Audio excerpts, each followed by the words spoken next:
Welcome to Pathways, a podcast series focusing on careers in technology from the London and Essex Computing Hub in association with Westcliff High School for Girls.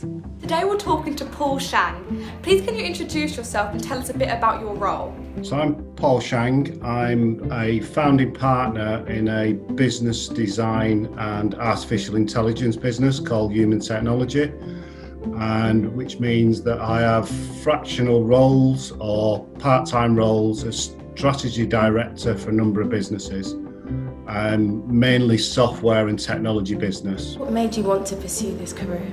Even before technology, I've always been interested in solving problems, and what I do for a living and in the technology space is actually make businesses better, and I label that as making them more efficient. Every business strives to be more efficient, and at the moment most businesses talk about transformation. That's just about efficiency. It's just about making it better. What was your route into this career? Did you take a degree or an apprenticeship? I went to Polytechnic and did business and information technology. I suppose most polytechnics now are just universities. I'm obviously from the Northwest, so I studied a lot in the Northwest. I did a business and information technology course, then realised that, like most people, even back then in the 90s, the path was always thinking about coding, and then I realised that actually I didn't want to do coding. I realised the actual value is that actually you could pursue a technology course problem solving by understanding something called business process engineering, which was just understanding process and solving problems. I pursued a number of apprenticeships, which may be the wrong label, but I always believe that when you start your career, I've only ever worked for 6 companies or 5 companies, but each one of them I've undertaken a role and studied and attained or got a professional qualification. So I'm a qualified product tester, which means I can test toys and inspect factories. So I've studied with the IQA, I've studied with the British Computer Society as an apprenticeship to understand how to better understand business analysis. I've then also studied with the Chartered Institute of Marketing, because I'm not a marketeer, I just don't understand how brands get out there.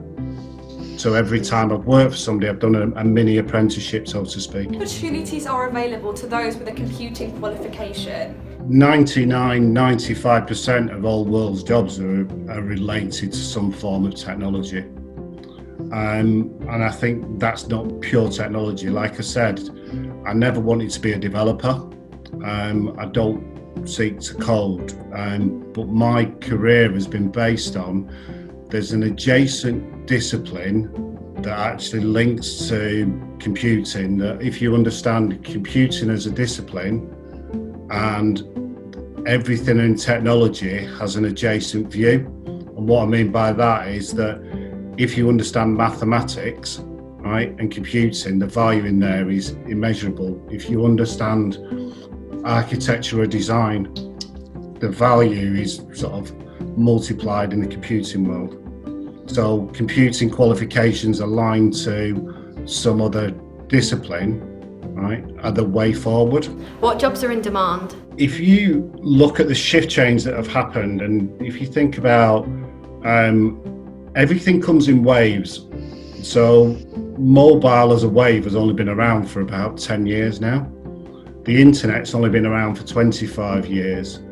The joy of e-commerce has only been around for 20 years. Social media has only really taken off with the advent of mobile. If you think about all of these businesses, and they're all sort of catalysts of some global initiative or global crisis, the principle of design is prevalent through everything that we do. And it's not just the design of the application or the design of the hardware because we want the latest Apple phone. If you understand the principle that everything's about design, and there's 3 elements to design. There's creative design, which is how does it look and feel. There's technical design, which is how does it work. And then there's business design, is what's the value, and then what's the value for the customer, but more importantly, what's the value for the business. So if you understand the principle of design isn't about how you make something and what it looks like. It's the underlying layers of creative, business and technology. What sort of salary can be achieved? When you start your career, I mean, people say the average wage, whatever it is, if it's £28,000 today, and that'll go up 3% a year. So by the time, if you about to enter the market in 5 years' time, that means that the average salary is going to be like £35,000. The reality is that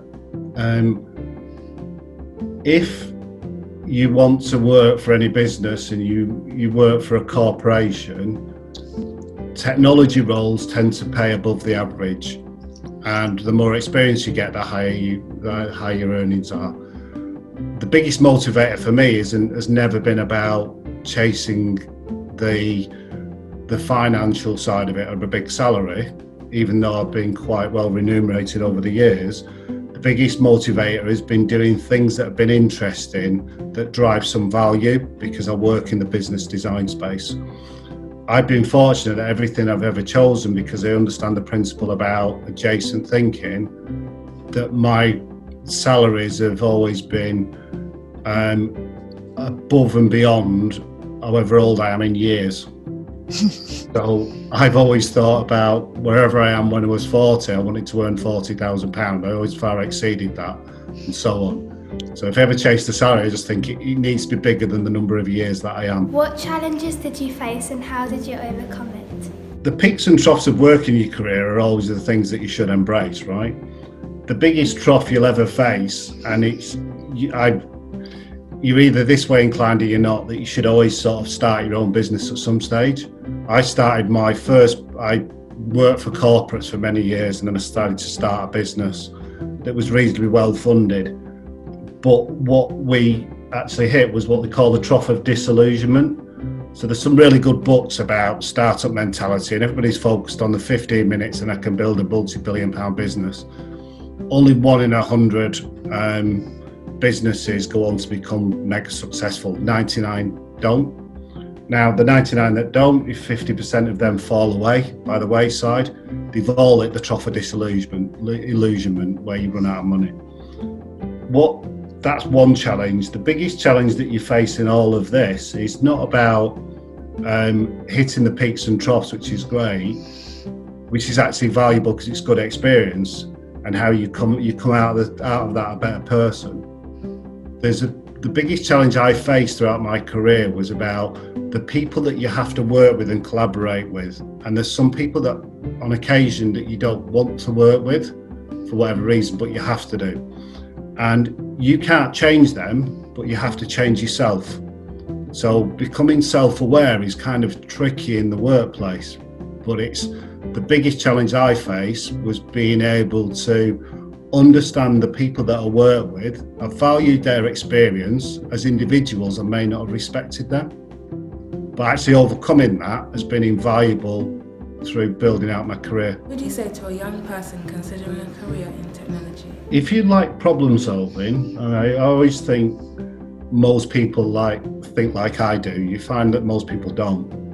I think the reality is, if you pursue a career where you're actually driving something of value, and one of the things, whether you could talk about corporate social responsibility, the power of technology in actually delivering a message is just immeasurable. The power in technology in actually making something better is just considerable. If you think about how many other careers, and I get that there's the discipline careers around the practical things. I have utmost respect for vets, for doctors and everything else, because they're just amazing people.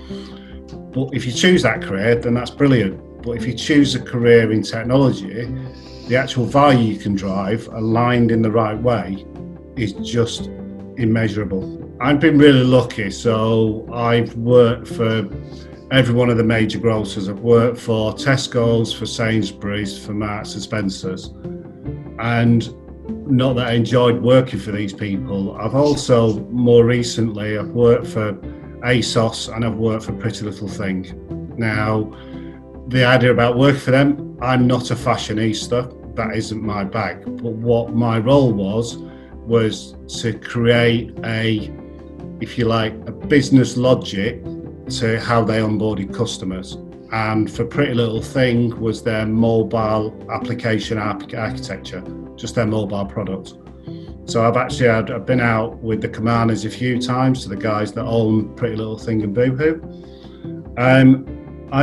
The best work I've ever done has always been for smaller independent businesses. One of my favourite brands is a company called Smithies, which develop about 50% of the fancy dress outfits in Europe. And I've worked for smaller businesses like Anya Hindmarch, who do luxury high-end handbags. I've also managed to work for places like Selfridges. More recently, my current clients include the likes of Starbucks. I'm doing some work for Foot Locker at the moment. And also, kind of interestingly, if you ever get into London, there's the House of Photography, which is owned by Fujifilm. I'm doing quite a considerable piece of work for them, which is like a brand experience around photography, which is pretty cool.